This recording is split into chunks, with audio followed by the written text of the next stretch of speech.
They say that the crown cannot be passed on. It must be taken by force. And sometimes the one who wears it does not shine, but burns under its weight. Anne Boleyn understood this too late, when there was no turning back. Her hands, once stained with the thirst for power, now trembled in anticipation of the blade of a stranger's sword. Before becoming queen, and even before becoming a lover, Anne was just a pawn on a cruel chessboard, controlled with cold precision for the benefit of a family that dreamed not of love, but of power. Born into a family of lower nobility, she grew up in the most refined courts of Europe, where she learned more than just good manners. She learned to observe, wait, and calculate. She understood that beauty was a weapon, and that charm, when used skillfully, opened more doors than 1,000 golden keys.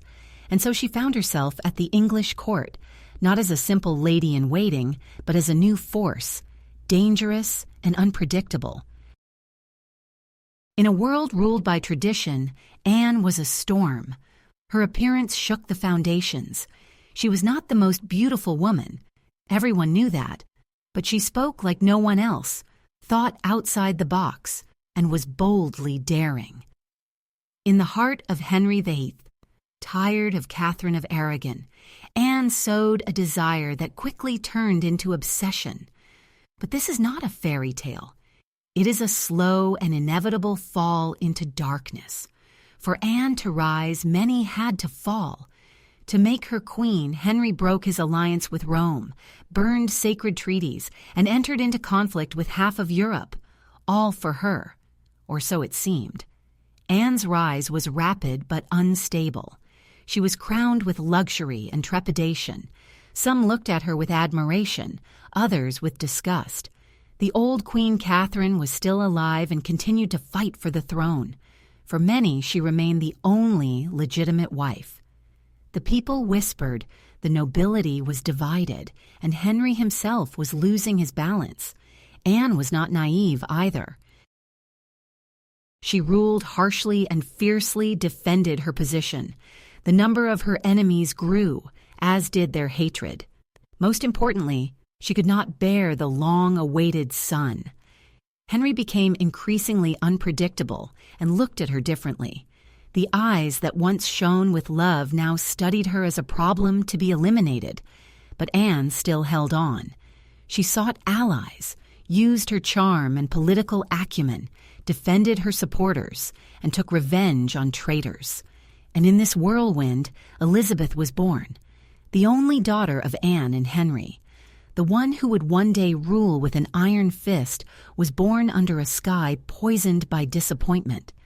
Elizabeth was not a boy, and that was enough to make Anne unnecessary. Henry turned his attention to Jane Seymour, more submissive, obedient, convenient. The palace machine was set in motion once again. Now it was not for Anne's elevation, but for her downfall. Rumors began to spread. Incestuous relations with her brother, adultery with courtiers, accusations of witchcraft. All this spread rapidly, not to find the truth, but to justify her execution. But before the axe came, there was loneliness. Anne was imprisoned in the Tower. There, for the first time, she ceased to be queen, wife, mother. She became a prisoner. She walked on cold stones, was subjected to endless interrogations, betrayed by those who had sworn allegiance to her. Her brother George was arrested. Her alleged lovers were tortured, and she waited. The cell was not dark, but filled with silence, the kind of silence that is louder than any scream. Every day Anne wrote letters, sometimes full of hope, sometimes full of despair. Sometimes she denied all the charges, and sometimes she seemed to accept them, as if she knew it no longer mattered. Her fate was sealed. The king did not need proof. He thirsted for blood, and blood would be shed. The executioner was not English. Henry, in a final display of ostentatious mercy, ordered a French swordsman to be brought in, renowned for his speed and accuracy. Anne Boleyn's life was to end not by the axe, but by the sword. But there is no elegant execution for a woman who once wore the crown of England. Cold steel knows no mercy. Outside the walls of the tower, a platform began to be built. The wooden planks creaked in the gray rain. People whispered, but no longer shouted. Fear gripped everyone. If the Queen could fall like this, what could the rest expect? Anne spent her last days in prayer and confession, trying to understand at what point everything had gone wrong. Was it her mistake to fall in love with the king, or to believe that a woman could rule on equal terms with a man in a world where queens were expected only to be submissive? Outside, the executioner sharpened his sword. Inside, Anne prepared for death. But the final act of the tragedy had not yet come. The morning of May 19, 1536, brought a strange calm to the tower. There was no wind, no birds singing, only the muffled footsteps on the damp wood. Anne Boleyn, imprisoned in her cell, put on a simple but dignified gray dress, not out of pride but out of conviction. Even in death, the Queen could not allow herself to tremble. The execution was scheduled for the morning before noon. The servants moved awkwardly as if trying to delay the inevitable. Some cried silently, others avoided her gaze. Only Anne walked firmly, as if not to her death, but to a trial that history would one day judge. When she left the cell, surrounded by armed guards, her head was held high. She did not cry, beg, or try to convince anyone of her innocence. She had spent the previous night in prayer, her face hidden in her hands, asking whether God would accept her as a fallen queen or a repentant sinner. The executioner from Calais was a master of his craft. He spoke little English, but he knew exactly what to do. One quick, clean blow without pain or spectacle. Henry had ordered this execution not out of mercy, but for political reasons. The king did not want martyrs. He wanted only oblivion. Anne climbed onto the platform and turned to the small group of people gathered there. Courtiers, priests, guards, servants, no crowds, no cheers, only silence and a gray sky. Above her, she saw the walls that had once welcomed her as queen. Now they were witnesses to her downfall. She gave a short speech. She did not justify herself. She did not accuse the king. She said that she was dying as a loyal subject and that God would judge her fairly. Her calm words cut through the air like a knife. Some began to cry. Others lowered their eyes. Anna removed her headdress. Her long neck was exposed. According to the chronicles, the executioner asked her to look forward. Then, to distract her and not cause her fear, he shouted loudly to his assistant, "My sword!" although he was already holding it in his hand. And at that moment, when Anne barely turned her head, the sword fell. Quickly, silently, precisely. Her body collapsed without a sound. Her head rolled across the floorboards like a relic. A servant picked up the body. It was wrapped in a white cloth. There was no coffin, no funeral service. Anne Boleyn was buried in an unmarked grave under the altar of St. Peter's Chapel in chains, right inside the tower. Her burial went unmarked for centuries. Her name was erased from portrait galleries, banished from the memory of the authorities, but history is not so easily forgotten. Henry was in mourning the very next day, and the day after that he was engaged to Jane Seymour. Such a quick change from grief to wedding seemed inappropriate even by Tudor court standards. Some courtiers whispered that the king had not only planned Anne's downfall, but had also prepared her successor's rise in advance. One queen died, another rose. The wheel of power kept turning. Jane was not like Anne. She did not argue, did not contradict, did not demand anything. She became the perfect queen for a king who was no longer looking for passion. He needed obedience. But even she could not erase the shadow of Anne Boleyn, who continued to wander the palace like a ghost, unaware that she was already dead. In fact, Anne's death meant more than just the end of an unhappy love affair. It was a point of no return for the whole of England. Her execution sealed the final break with Rome, established the king's absolute power over the church, and opened the door to a new era, the English Reformation. Anne sowed a seed that even the executioner could not destroy. But was she really guilty of what she was accused of? The evidence was weak, the testimony fabricated. All the men convicted with her were executed without convincing evidence. Her brother, George Boleyn, died defending her honor. Francis Weston, Henry Norris, William Breton, and Mark Smeaton, a musician who was probably tortured to get him to confess, were all sent to the scaffold. Henry's justice was just a mask hiding his fear.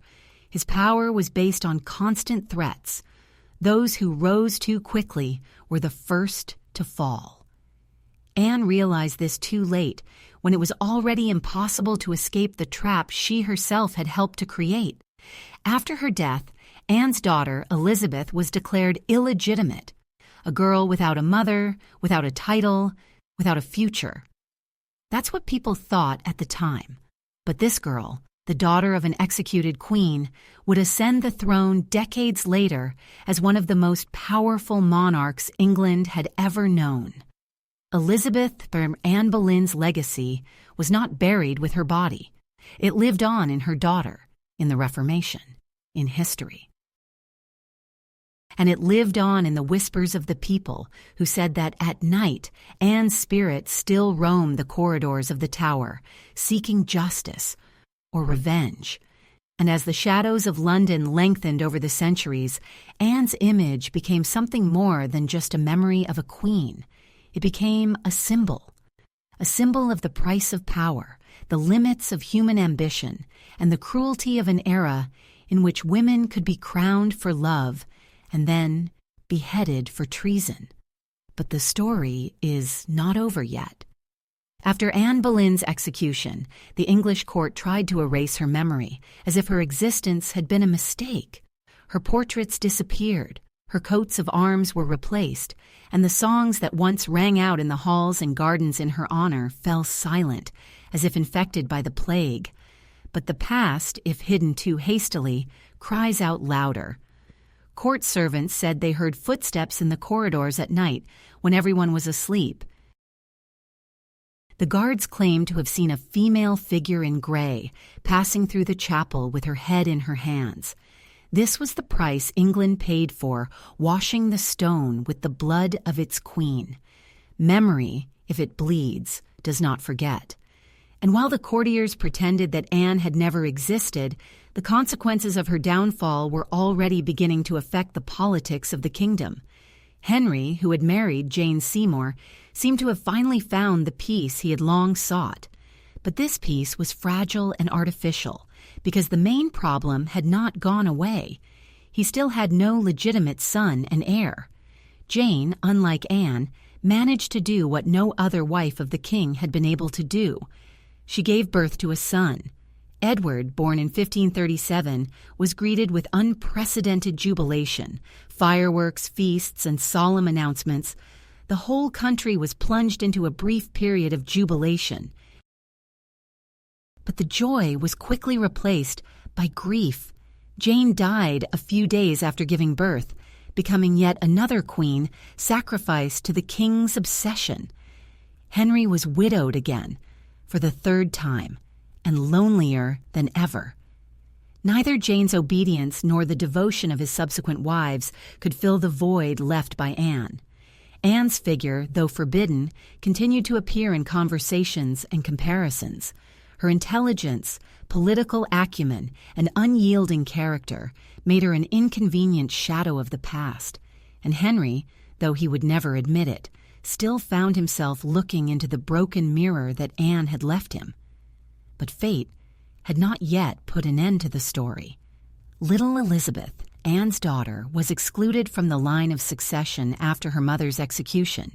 She lived far from the court, almost in obscurity. She had only a few maids, simple dresses, and although she was educated, it was all on the fringes of power. She was a girl branded by the fate of a fallen queen, But Elizabeth watched. She read. She listened. She learned. She knew that her position was precarious, that it depended on her father's fickle moods. But she also knew that she had the same ambition as Anne and the determination of a woman, born not to obey, but to rule. Elizabeth did not forget, and she did not forgive. Her entire life became a silent act of restoring justice. Meanwhile, Henry's reign continued, a strange dance of weddings, divorces, and betrayals. He married Anne of Cleves for political reasons, but rejected her after a few months. Then he married the young Catherine Howard, who was too naive to survive alongside the monster the king had become. Like Anne Boleyn, Catherine also ended up on the scaffold. The cycle repeated itself. Each severed head was laid as a new stone on the mountain of corpses on which the Tudor throne stood. But each death left a crack in the king's image. Henry was growing old. His once majestic body had become heavy, sick, and covered with sores. His mind was gripped by paranoia. He saw enemies everywhere. Yesterday's friends turned out to be traitors, without evidence, without mercy. Even Thomas Cromwell, his most loyal advisor, the architect of Anne Boleyn's downfall, was executed at the behest of the very king he had served unquestioningly. That was not enough. No one was safe. And so the throne of England became a minefield where one wrong step could mean death. The courtiers whispered. The nobility wrote letters with secret codes. And instead of disappearing, Anne Boleyn became a symbol of warning, a symbol of suppressed power. For everyone understood that she had fallen not because of her crimes, but because she was too strong, too ambitious, because she had violated the idea of what a woman should be in the 16th century. And such transgressions were never forgiven. The following years were a series of broken alliances, religious reforms imposed by force, and an increasingly divided nation between supporters of Rome and the new Anglican Church. Anne died, but the fire she had lit continued to consume England, and while kings died, ideas lived on. The memory of Anne began to return, in personal letters, in secret diaries, in the mouths of those who had witnessed her rise and fall with silent admiration. Anne Boleyn became a myth, a martyr for a cause she never even conceived, and a living warning. Power in the hands of women is almost always paid for with blood. But the final chapter had not yet been written. The time has come when the daughter of the beheaded queen will rise to claim the throne she was deprived of, and then the world will tremble. After Henry's death in 1547, England became a chessboard. 9-year-old Edward VI ascended the throne, surrounded by mentors, regents, and conflicting ambitions.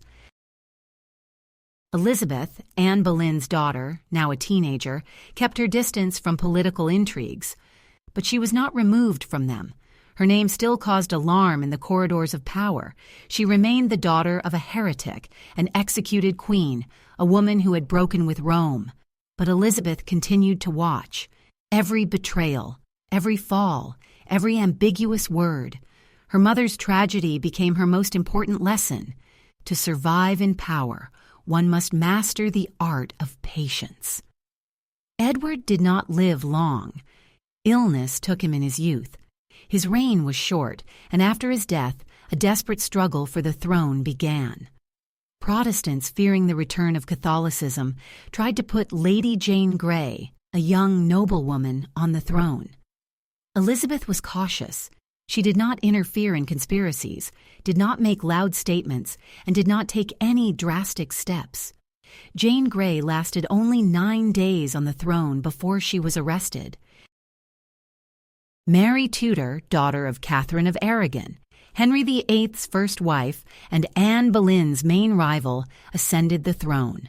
Mary, a devout Catholic, saw Elizabeth as a living threat, a reminder of her mother's humiliation.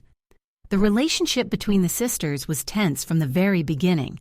Hardened by years of exile, Mary sought to restore the Catholic faith in England and avenge the past. Elizabeth, raised in a Protestant environment, did not show open resistance. She smiled, bowed her head, spoke little, and listened a lot. But the Queen did not trust her. When a Protestant rebellion broke out in Elizabeth's name, Mary showed no mercy. She ordered her sister's arrest and sent her to the Tower, the very prison where her mother had spent her last days. When Elizabeth crossed the threshold of the fortress, she did not cry or resist, but every step on the cold stone echoed with the past.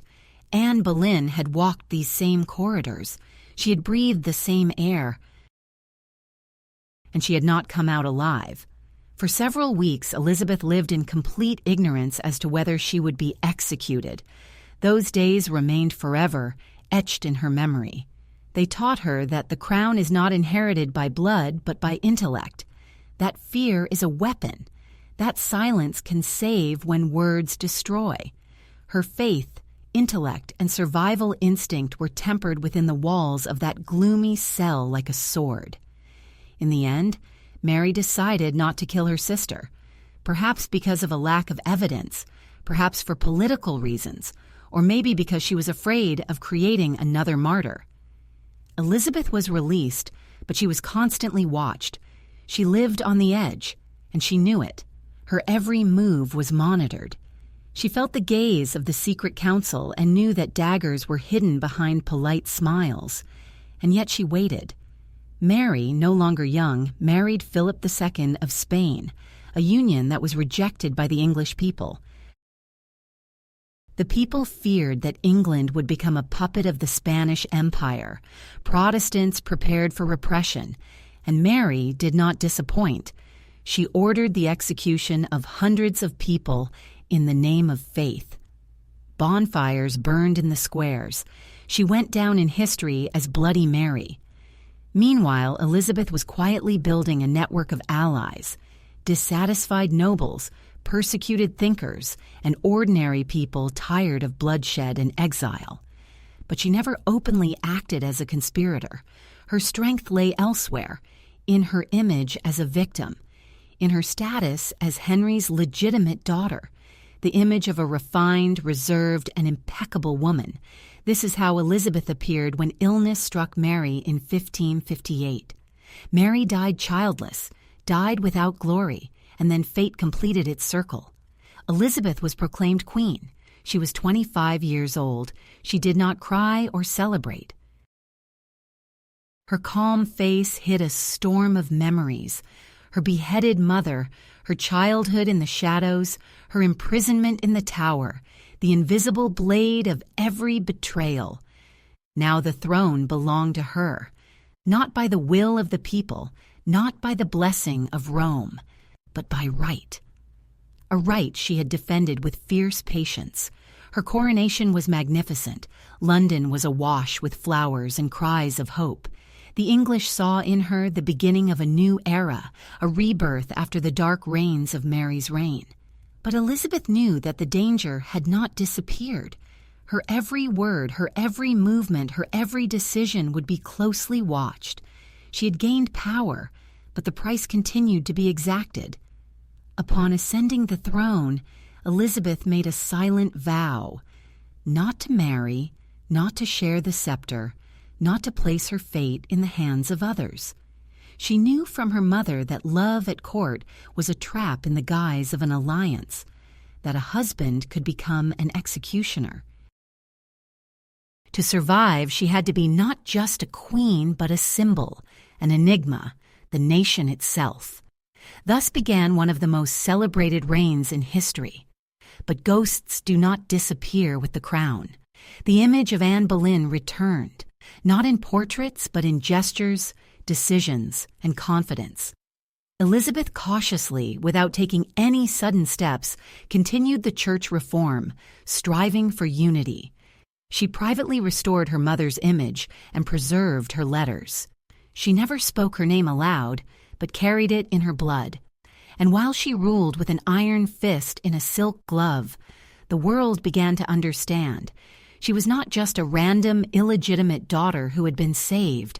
She was the living legacy of a woman who had been executed for being too much. And this story is not over yet. Elizabeth I's reign was, from the very beginning, a dance between determination and diplomacy, between the past that haunted her and the future she had to build. Every corner of the palace echoed with the voice of her mother, a reminder. Anne Boleyn became queen for love and died for power. Elizabeth chose to belong to neither. From the first days of her reign, she was questioned. How could a woman without a husband or children hold together the fragile structure of a ruined kingdom? Foreign ambassadors treated her with condescension. The nobles treated her with caution. Her enemies treated her with greed. But Elizabeth was no ordinary woman. Her education, based on humanistic principles, made her one of the most brilliant minds of her time. She spoke Latin, Greek, French, and Italian fluently. She was knowledgeable about history, politics, and philosophy. She did not need a husband to understand the world. She understood it better than most of the men at court. And yet the subject of marriage always remained a shadow. Every country offered her a candidate, a prince, a duke, an archduke. Every council tried to persuade her to enter into a union that would provide an heir. Elizabeth listened politely, smiled, and evaded, until one of her phrases became legendary: "I am married to England." It was not a poetic remark. It was an open declaration of war on all expectations. Elizabeth had no intention of becoming a queen consort. She had no intention of sharing power. She did not want to put her life at risk for the sake of an heir. She knew too well what the throne demanded of a woman and would not allow the story of Anne Boleyn to repeat itself. But her choice did not save her from danger. Her enemies were not sleeping. Rome never recognized her legitimacy. The Pope declared her a heretic, and every faithful Catholic had the right to kill her in the name of God. Conspiracies multiplied in the corridors of Europe. Secret letters, assassination attempts, alliances with internal traitors. All this became a daily part of her reign. Elizabeth fought on several fronts at once. She had to maintain religious balance in the country, repel the threat of invasion, strengthen her power, and at the same time maintain the image of a pure but strong queen.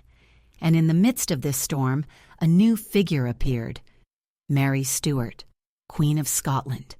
Young, Catholic, beautiful, and with both Scottish and French royal blood, Mary was the complete opposite of Elizabeth.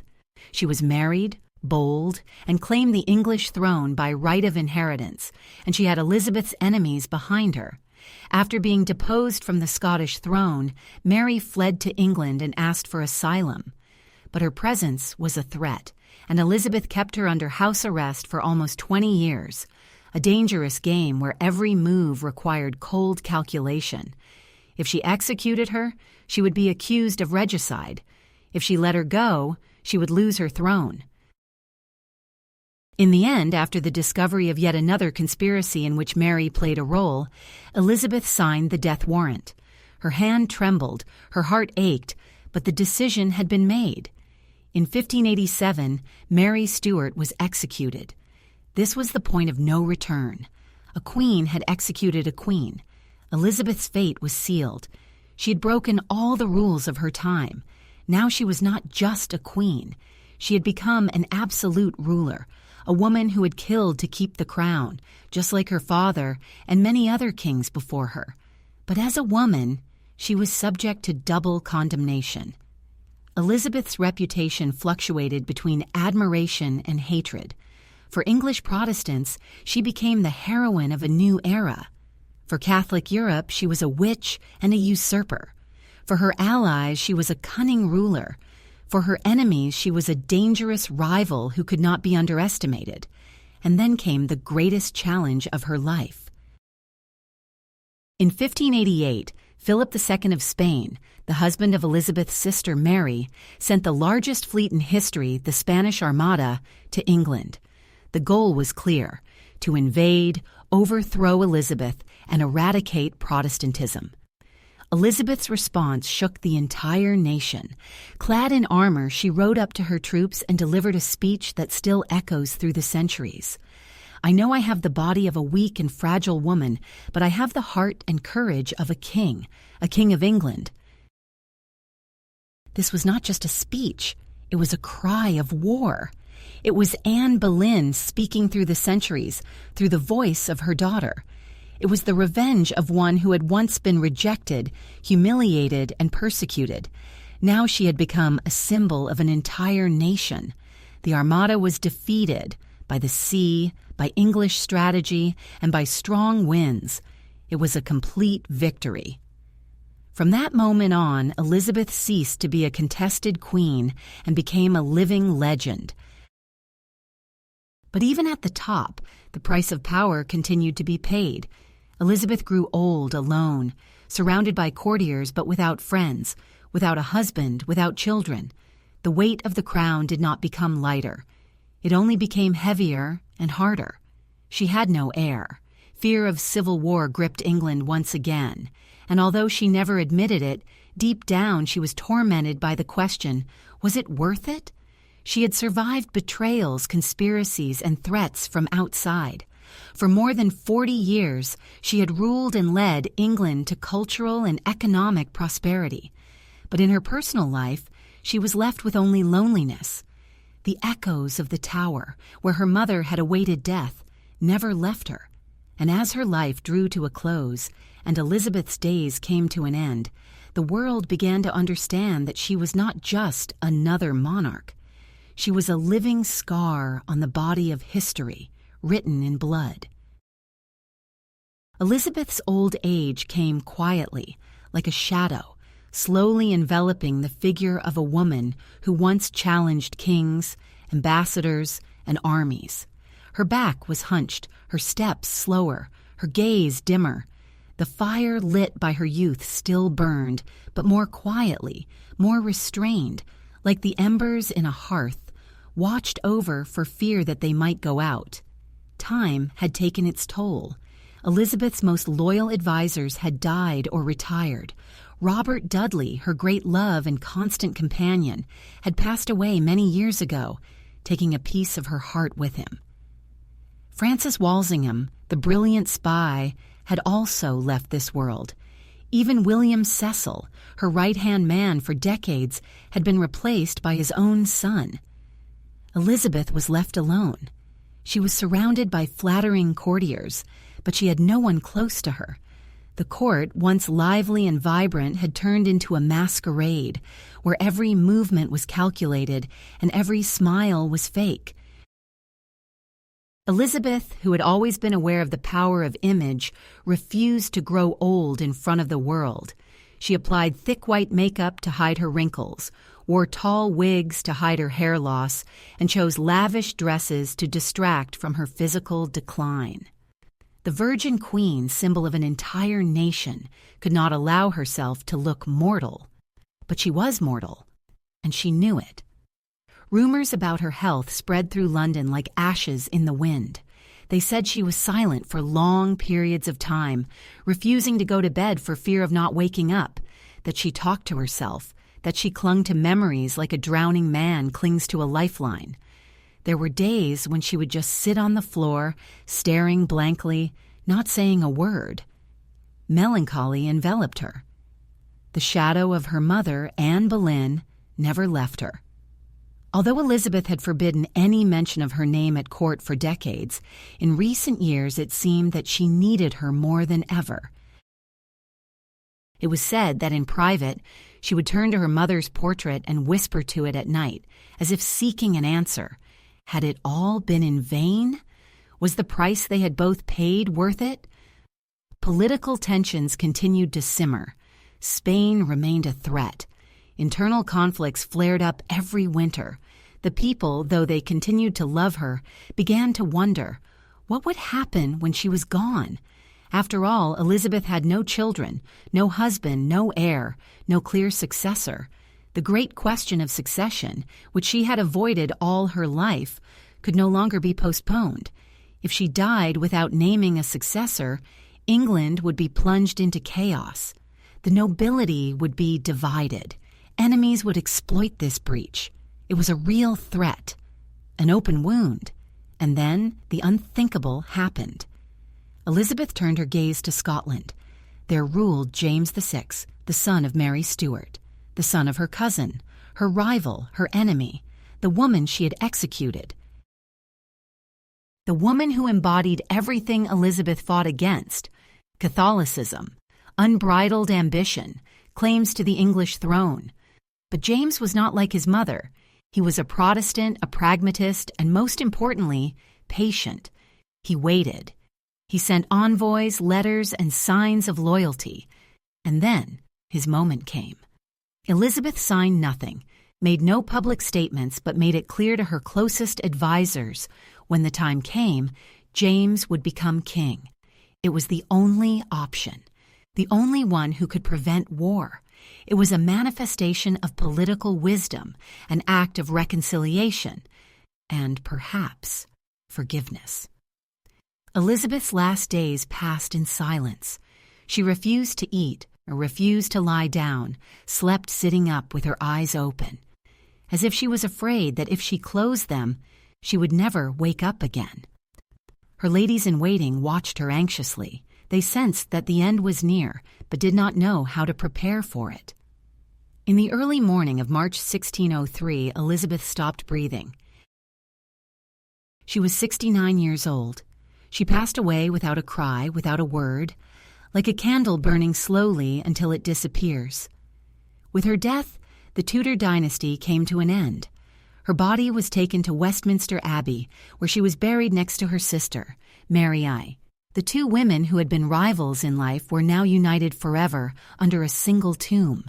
Above their remains is a simple inscription in Latin, Consortes, in spe resurrectionis, united in the hope of resurrection. But Elizabeth was not just a queen. She became an entire era. Her reign of more than 40 years became a symbol of stability, prosperity, and cultural flourishing. Her image is forever etched in the collective memory of the people as the embodiment of strength, intelligence, and absolute power in a female form. And at the very center of this story was Anne Boleyn, because without Anne, there would have been no Elizabeth. Without the woman who dared to challenge the king, who accepted death but not submission, without her courage and sacrifice, the daughter who changed the fate of England would never have been born. The circle was complete. One queen died, another was buried, but both remained alive in the history of a great empire. The death of Elizabeth I was not just the end of a reign, it was the end of a whole world. The streets of London, usually bustling, were plunged into a strange silence. Church bells rang throughout the city. The tears were sincere. The people knew that they had lost not just a monarch, but the embodiment of an entire era. James VI of Scotland ascended the throne, becoming James of England. For the first time in history, two countries were united under one king. Thus began the Stuart dynasty. But despite the peaceful transition, Elizabeth's legacy hung over the new reign like a long, glorious shadow that could not be ignored.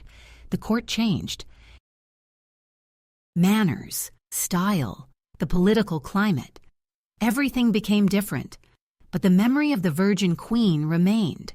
Poets, playwrights, and historians sought to immortalize her image. She became the queen who never married or gave birth, but left behind a symbolic legacy, a nation that had become stronger, more conscious, and more powerful. And yet, with her death, another change began to take place in the memory of the people. The figure of Anne Boleyn, silenced for centuries, slowly rose to the surface. With the weakening of political restrictions, a new interest in the origins of England's most iconic queen began. Scholars, researchers, and historians began to ask themselves, Who was this woman who dared to stand up to Henry, the woman whose daughter forever changed the course of the country? Anne, who had previously been portrayed as a witch, an adulteress, and an ambitious seductress, began to be re-evaluated. New biographies appeared, letters were found, and circumstantial evidence was analyzed. A different, more complex, more human image was restored. Centuries wavered between vilification and admiration. In the Victorian era, Anne was portrayed as a romantic martyr. In other periods, she was again presented as a woman who seduced and manipulated for the sake of the crown. But none of these versions reflected her true essence. An incredibly intelligent, educated, strategically minded woman capable of captivating a king, not only with her looks, but also with her mind. Questions remained. Was she really guilty of the crimes for which she was executed? Was there any evidence? Or was it all a setup to clear the way for another woman, another ambition? Over time, the answer became clearer. No, there was no real evidence. The charges were weak, hastily assembled, based on unconfirmed testimony. Her so-called lovers, executed alongside her, were also victims of a carefully orchestrated conspiracy.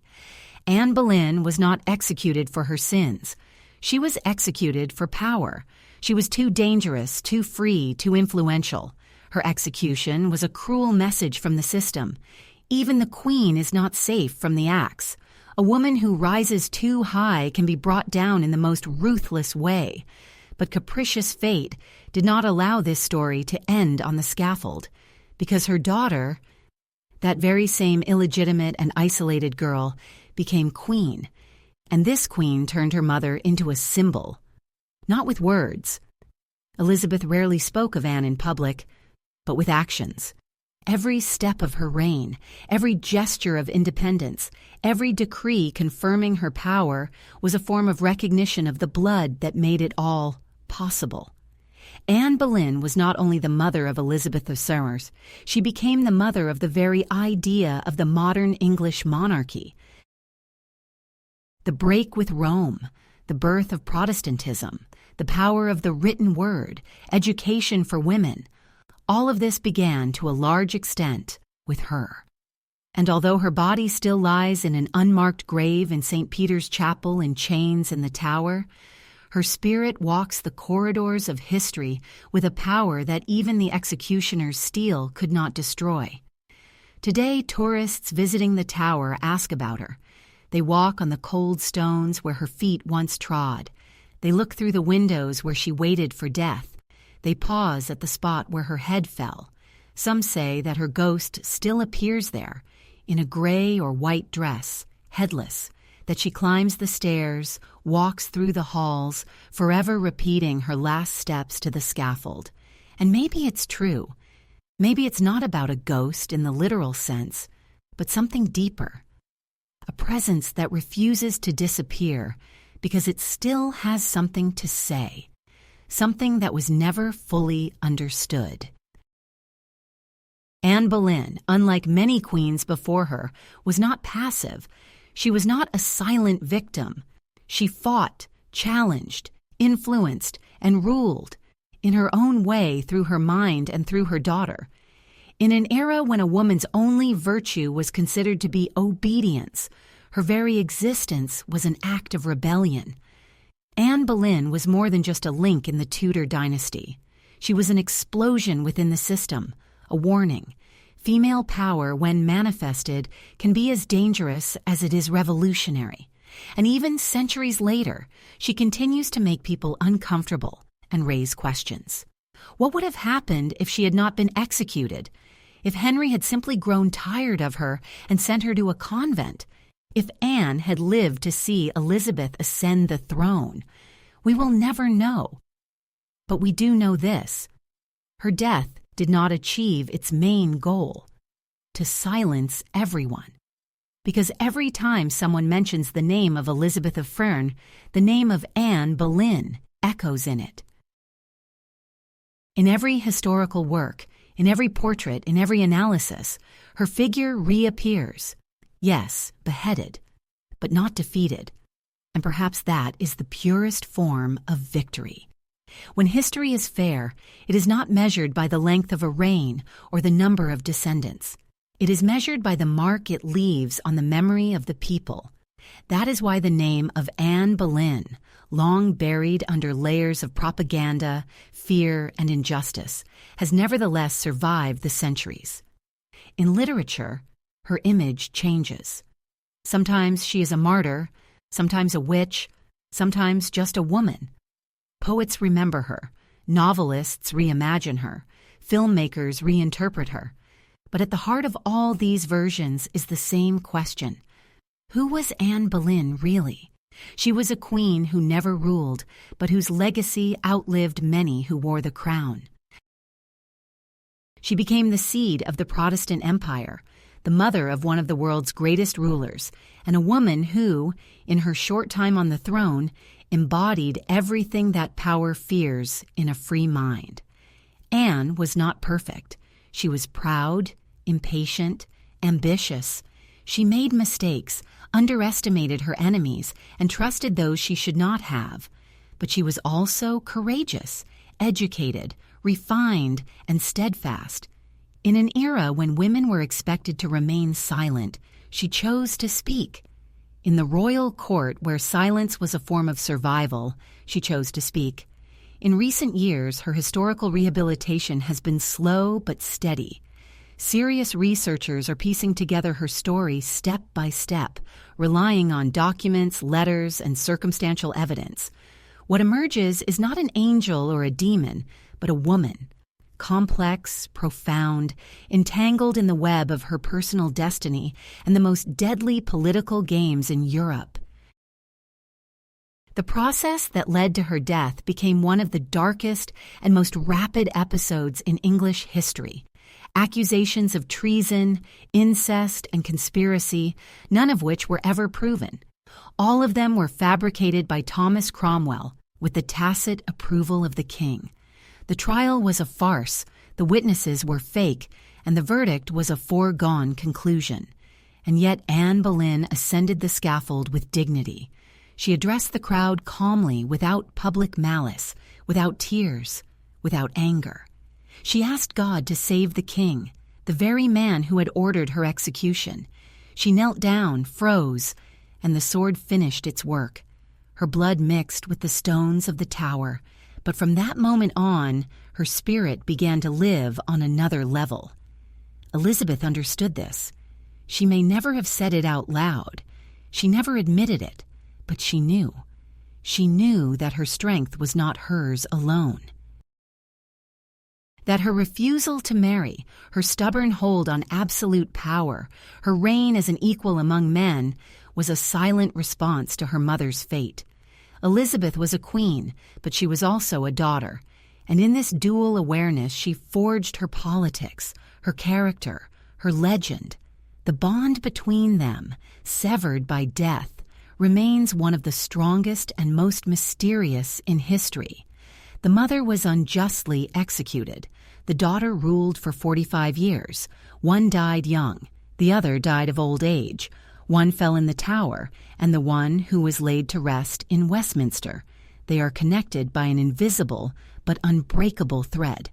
And perhaps that is why, in Westminster Abbey, where Elizabeth rests, one feels the pain of absence. Anne's name is not there. There is no statue, no inscription, no memorial plaque dedicated to her mother. But there are flowers. There are always flowers. They are brought by anonymous hands, travelers, historians, women who see in her something more, a pioneer, a warning, a reflection. Today, when we talk about power, feminism, and the role of women in history, we cannot ignore figures like Anne Boleyn, because her story is a cruel reminder of what power can do to those who oppose it. But at the same time, it is an inspiration to all who, knowing the price, still choose to speak out. Anne did not die in vain. Her execution was not the end of a chapter, but the beginning of a transformation. A symbol that spans centuries to remind us that the crown is not always on the head of the one who wears it. It is in the memory of those who are not afraid to remember. And so, history repeats itself in every woman who rises up, in every voice that is not silenced, in every truth that challenges unjust structures.